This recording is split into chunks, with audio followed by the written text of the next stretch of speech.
Hello, everyone. Thanks for having me here, and thank you specifically, Vivek, for an outstanding presentation. It was very, very enlightening.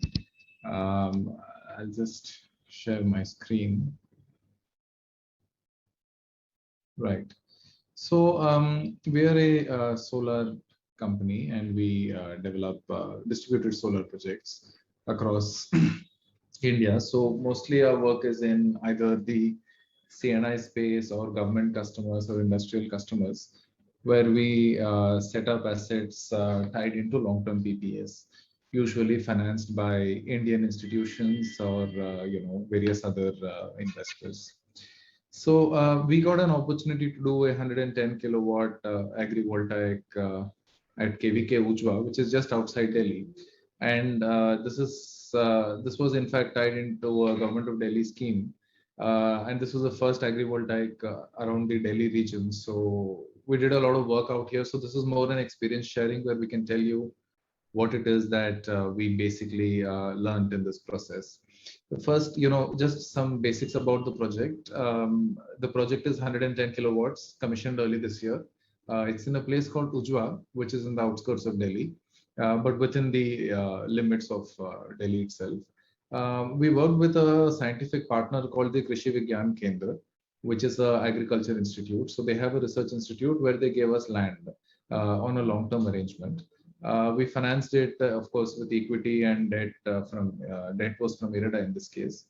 And we got so this is a standard hot dipped galvanized structure with 3.5, 3.7 meters of elevation. The power was distributed, these agriculture research institutes purchased the power from us by way of a long-term agreement. And Delhi has a concept called virtual net metering. So we were able to distribute the power from our system into various locations in Delhi. So this was the way the project was conceptualized. The agricultural aspects wise, the project is located in the agroclimatic zone 6, which the Trans-Gangetic Plains region, with an annual rainfall of 420 to 780 mm. And the temperature is, of course, the temperature of Delhi, which is 2 to 47 degrees. So major issue that we have seen in general with solar is that availability of land is increasingly becoming a problem. Utilization of agricultural land for solar deprives the farmers of their livelihood, and increased deployment of solar could effectively threaten food security at some scale if not integrated into agrivoltaics. So the concept of agrivoltaics is to integrate all of this and provide a viable solution that has both solar power generation and also agriculture. There is a significant alignment of this policy of these projects with the government policy. There is a Kusum scheme in place. There is distributed generation targets. There is net metering, which is available. So in all these schemes, there is a significant alignment, and the government of India has also made it a priority to ensure that farmers can generate surplus power and feed it into the grid. So this is how we specifically organized our project. We made it into 3 rows of solar panels, and each of these rows was separated by around 8 meters. The height of the frame, the distance between the columns was about 5.2 meters. Height was, I believe, around 3.5, 3.7 meters to be precise. And we organized it into 3 rows of panels which were located outside Delhi. This is the kind of design we used. If you see right at the base of these panels, this is a 2-panel structure, but at the bottom we had created a drain for water, and this water was allowed to drain out like this. That way we did not have water falling onto the crops. And we had in fact created a water harvesting system on the side, so that all the rainwater would get accumulated and would get stored in a harvesting pit. And that was the design of this particular project. So in terms of height, as I mentioned, 3.7 meters. The span is around 5.2 meters between from column to column. And the design was such that mechanized equipment could move underneath. And it was in fact done as of now, agriculture which is taking place. You can see photos of it right now. So these are mostly vegetables which are being cultivated. And the research institute that we have aligned with is doing it in a manner that they've integrated both they've integrated the agriculture very well. So they have this large portion in front of the solar plant where the same crops are being cultivated with the same soil, the same pH, water, everything same, but without a solar. While there is solar located within this, there's agriculture also located underneath the panels. So that way, there is a good case that in 1 or 2 years, one can clearly see what is the differential production of agriculture between those crops which are under our project and outside. So these are some more photos of what our plant looks like. It's a small video actually. Let's have this play for you.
That's the transformer area where the power evacuation takes place.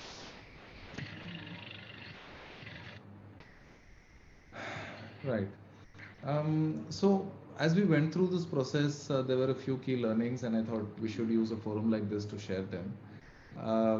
One of the important aspects which we have realized is that, particularly when located in a sort of a dust bowl like North India, the availability of space to clean the panels is a challenge, because cleaning of panels is very required. Maybe 2 weeks or 3 weeks, once in 2-3 weeks, somebody has to clean these panels. And I've been discussing with various experts in the subject. I've not found anybody who can give us a solution to how to clean these panels effectively. So we still have people who are climbing the frame and sort of pouring water on the panels, which is not optimal. That's not the way we want to do it. That is something which we thought is which needs to be figured out at an institutional level. The availability of fresh water is also a challenge, because farms come in all locations, all kinds of places, and each of these projects is not large enough for us to get our own water from outside. And the and the water, always the farmer would look to prioritize the water for his crops as opposed to the solar plant. So in terms of cleaning, we find major issues in terms of obtaining timely availability of water. Luckily, we were in an agriculture institute, so there was some, of course, there were some teething troubles in terms of arranging water, but and also this is fresh water. So the area where we were in, there was hard water and the pH was a bit high, so that water was not suitable. So actually, tank water needed to be obtained in tankers to clean the plant. This was a major problem. The other thing is, in terms of soil quality, we find that this is very different from a regular solar plant. So our foundations were very deep. We did a lot of piling and concrete piling to install the plant. But even having done that over a period of 5, 10, 15 years, if tractors are going to be running around our foundations, we need to have a sense of whether the soil can loosen up, and that can sort of impact the structural stability of the structure of the solar plant itself. So I think this is something which we need to figure out. Also, there's constant watering happening. The soil is getting moist, and the nature of the soil is changing over the years, because agriculture tends to do that, with all the additives and with all the farming that takes place. So we need to figure out how the structural stability of the plant can be maintained over a 25-year period. During construction, and as we try to scale this business, one of the important problems we face is that who exactly is the buyer of power, and at what price. So we are finding that all these new tenders of Kusum come with something like 3 rupees or 3.1 rupee tariffs. And these are not conducive for such elevated frames. It's very unusual that these kind of cappings are taking place even without the market getting opened up. Like we saw in the grid, in the utility scale, we found that cappings were introduced only after a certain price had been discovered. In the case of agrivoltaics, what's happening is that tariff first the capping is taking place and then the tenders are being called. Needless to say, there is very muted participation in these tenders. So it's very important. I think what Germany is trying to do in terms of the upcoming tender, I think later in the middle part of next year. So it's very important to keep an open mind in terms of what these things are going to cost. I don't think it's a straightforward calculation that there is going to be an IRR upside of this much percentage or that much percentage. The first set of entrepreneurs are always going to be the ones who will be taking risk capital, who will be bringing risk capital onto the table. So I think it's important to encourage them and give them good tariffs so that the business makes sense, right? So there has to be a return to that risk. The other thing is that, in terms of the partner who effectively is the landowner, like if you do this in a development model, we find that it's very important to have a stable partner, somebody who understands the value of the solar plant also. Because there's always a tussle between the needs of the farm and the needs of the solar plant. So we need somebody who is probably equally invested into the system or who understands that this is also a revenue generating item, so that enough support is given during the life of the project. Lots of small issues we found, like, where will the cables go? If the cables go under the ground, then tractors are running all over, which is a safety issue. Water channeling, how deep should the foundation be? So each of these has been a lesson in itself. And we were able to arrive at some very interesting and innovative solutions to each of these problems. The last thing is, I think the most important thing is that this project needs to be seen, or this sector needs to be seen as more agriculture driven than being solar driven. Agriculture wise, I think some of the important priorities will be how far should the panels be, how far should the panels be, in the sense how far should the rows of the panels be from each other, so that there's adequate light available for the crop. Second is the distance between the panels. As Vivek was mentioning, these cable structures, etc. I have not seen them. I have seen that the canal-based solar plant, which was in that photo, it's somewhere near Ludhiana, if I remember correct. But I would think if that can reduce the cost of doing this, because we have 5 meters between rows of panel, between two columns, and that's a huge cost in terms of structure. So if that can be minimized, that's fantastic. The last thing is, of course, creating an equitable framework where our interest as a developer is not compromised, while the agriculturists' interests are also protected. I think these are the most important things which need to be figured out, probably at an institutional level. At the moment, I think one of the important things is to have a open-minded tender framework with reasonably good remunerative tariffs, so that so that entrepreneurs can take risk and figure out what best works in this ecosystem. I think we are at least 3 to 4 years away from a stable, growing sector like agrivoltaics. And for the early movers in the space, I think there is a need to have a more conducive bidding framework and more conducive tariffs.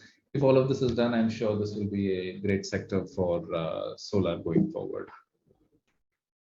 Thank you so much. Thanks for your time.